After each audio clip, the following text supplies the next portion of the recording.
You have to be patient and have perseverance and having a sense of where you want to go and having the passion to still believe in your idea even when everybody else is saying, well, why are you wasting your time on this? It obviously it's not happening, but you know it's going to happen. You just don't, you never give up on that idea.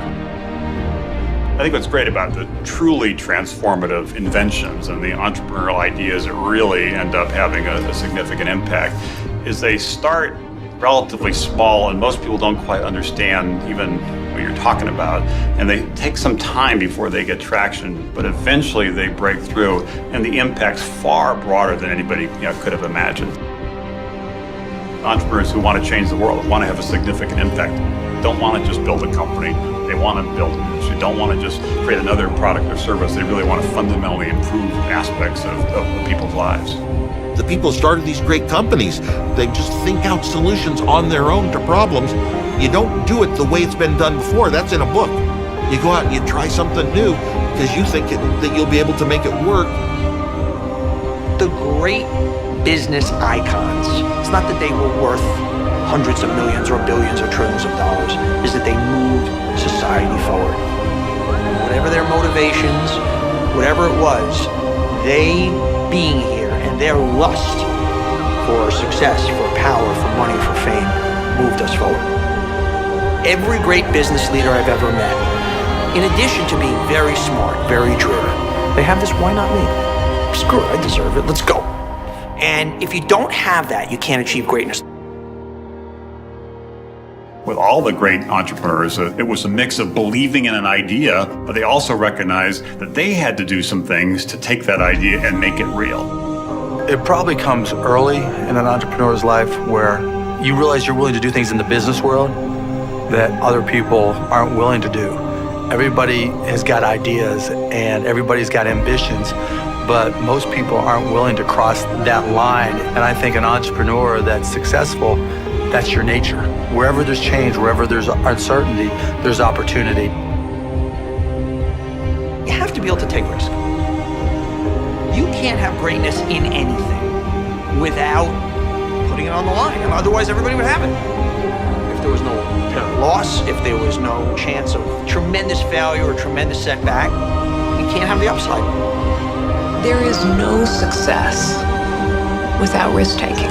And I think that is actually what distinguishes the captains of industry from others. You have to be smart, you have to have vision, you have to have all of these different things. But the most successful people are the people that had the right idea but never, ever quit or gave up. The people that really succeed in life are those that don't quit. People react to failure in one of two ways. Either they get scared and give up, or they take that failure as a learning experience, and they kind of use that experience to redouble their efforts. I guarantee if these guys were alive today, they wouldn't be telling you about their successes. They'd be telling you about their early failures or the places they almost failed. That's the great motivator, and you have to be able to embrace that. If you can't embrace both failure or the possibility of failure or the tremendous fear of failure, you can't be wildly successful. It's an axiomatic truth. One striking thing about Carnegie, and this is true of the great entrepreneurs, they're willing to take risks. They're willing to roll the dice and bet, in later days, the whole corporation, or in this case, bet his career. Most people are too busy looking on the outside to really check what their barometers say inside. So as an entrepreneur, if you look inside, you'll find things that they all need that could become immensely popular if someone had the courage to promote it or to build it.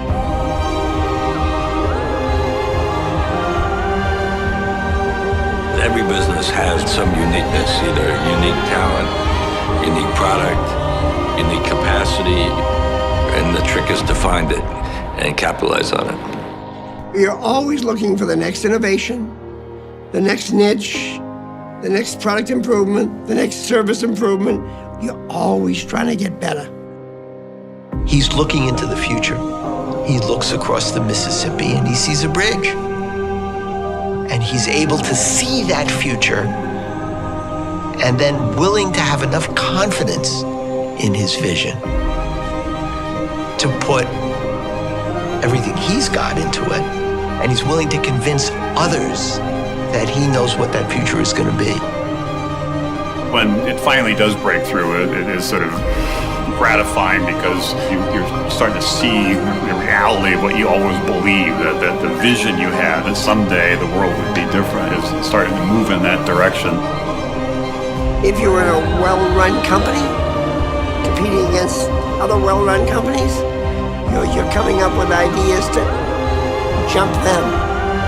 You're gonna be thinking, they might do this, I'm gonna do this. Business, in the end, is understanding the playing field.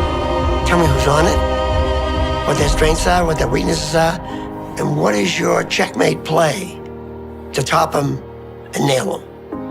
And so you're always in that competitive game. You're looking at innovation.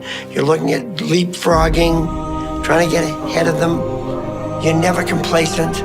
You're semi-paranoid about what they're doing. That's what a game is all about.